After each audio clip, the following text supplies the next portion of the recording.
আসসালামু আলাইকুম। আজকের দিনটা একটা মন খারাপের দিন। একদিকে ইরানে যখন আমেরিকা এবং ইসরায়েল হামলা চালাচ্ছে, সারা বাংলাদেশের মানুষের নজর আন্তর্জাতিক এই নিউজটার দিকে। কিন্তু অপরদিকে আমাদের বাংলাদেশের ছোট পর্দার খুবই জনপ্রিয় একজন অভিনেতা, আমি ব্যক্তিগতভাবে তার নাটক, সিনেমা করছে না, বাট নাটক, ফিল্ম যেগুলো আছে পছন্দ করি। তার নাম হচ্ছে জাহের আলভী। মাত্র কিছুক্ষণ আগে জাহের আলভির স্ত্রী আফরা ইবনাত ইকরা সে আত্মহত্যা করেছে। আসলে চলচ্চিত্র জগৎটা দূর থেকে যতটা সুন্দর মনে হয়, এটা খুবই ভয়ঙ্কর একটা জিনিস।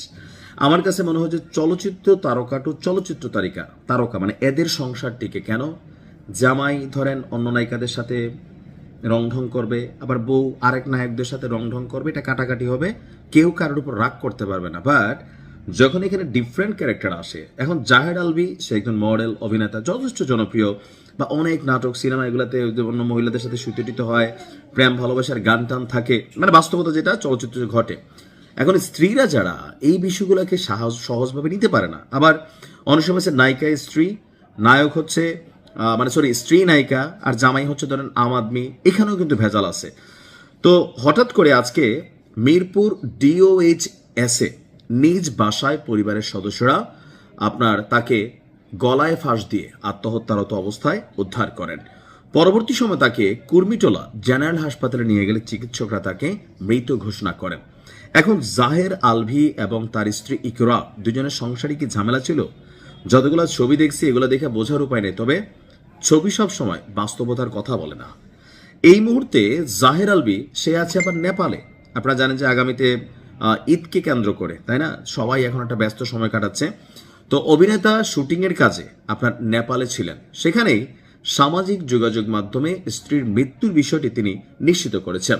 তিনি বলছেন যে খবরটি শোনার পর তিনি মানসিকভাবে ভেঙে পড়েছেন, শীঘ্রই দেশে ফিরবেন। আর শোনা যাচ্ছে দাম্পত্য জীবনে চলছিল তাদের মনোমালিন্য, আর সেখানে যে স্টেটাসটা দিয়ে তার স্ত্রী মারা গিয়েছেন, সর্বশেষ একটা লেখা ছিল, ভুল করলে মাফ মিলে।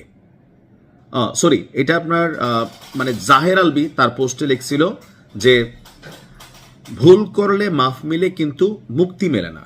ঠিক একদিন পর ইকরা প্রতিক্রিয়াতে লিখছিল, অভিনন্দন, ভুল করলে মাফ মিলে না, মুক্তিও মিলে না, ভুল স্বীকার করতে পারলা, আমিন, আমার আমিকে মুক্ত করে দিলাম, আবার কাটছো কেন?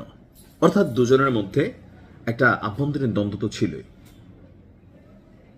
আমার কাছে আশ্চর্য লাগছে যে আসলে আমরা যাদেরকে দেখা টেখা ধরেন, আমাদের স্ত্রীরা বা আমাদের অনেকে সাধারণ যারা জামাইরা আছে, মনে করে যারে নায়ক নায়িকার জীবন, হ্যাঁ দেখো সিনেমাতে একটু আইসক্রিম খায়, কেমনে ধরে ধরে খাওয়ায়, তারপর পায়ে হোঁচট পায়, হ্যাঁ কোলে করে নিয়ে যায়, কিন্তু বাস্তব জীবন তো এগুলো হয় না। এখন এগুলো দেখা এই যে আপনার টিকটক বা রিলসের যুগে, হ্যাঁ এত ইমোশনাল ব্যাকগ্রাউন্ড মিউজিক টিউজিক লাগাইয়া এই জাহের আলভীরাই ভালোবাসার জন্য রাস্তায় পাগল হয়ে ঘুরে, নাটকের এগুলা করে না। এগুলো দেখে আবার আমাদের যারা বউরা আছে বা কি বলা হয় যে যারা প্রেম প্রেম করেন আর কি, তারা মনে করছে দেখো জাহেরের মতো যদি এরকম হইতে পারত, কিন্তু বাস্তবে তার বউ আত্মহত্যা করে ফেলছে। এটাই হচ্ছে বাস্তবতা। তো সংসার জীবনে মনোমালিন্য আছে, সিনেমা এবং বাস্তবতা দুটোই আলাদা। কিন্তু আজকের দিনে আপনি যখন রাতের বেলা রিলস দেখেন, কানে হেডফোন লাগান, একটা ব্যাকগ্রাউন্ড মিউজিক থাকে, বেহালার সুর শোনেন, শরীরের পশম দাঁড়ায় যায়, গান শুনতে শুনতে ভাল লাগে, ভিডিও দেখতে ভাল লাগে, মনে হয় আরে জীবনটা মনে হয় এমন। আসলে কিন্তু তা না। এখন ইসলামের দৃষ্টিতে যারা আত্মহত্যা করে তারা স্পষ্ট জাহান্নামী। এখন যদি কোনো ক্রাইটেরিয়া থাকে, সেই ক্রাইটেরিয়া আল্লাহ যেন তাকে ক্ষমা করে। আর কি, ভালো থাকুন।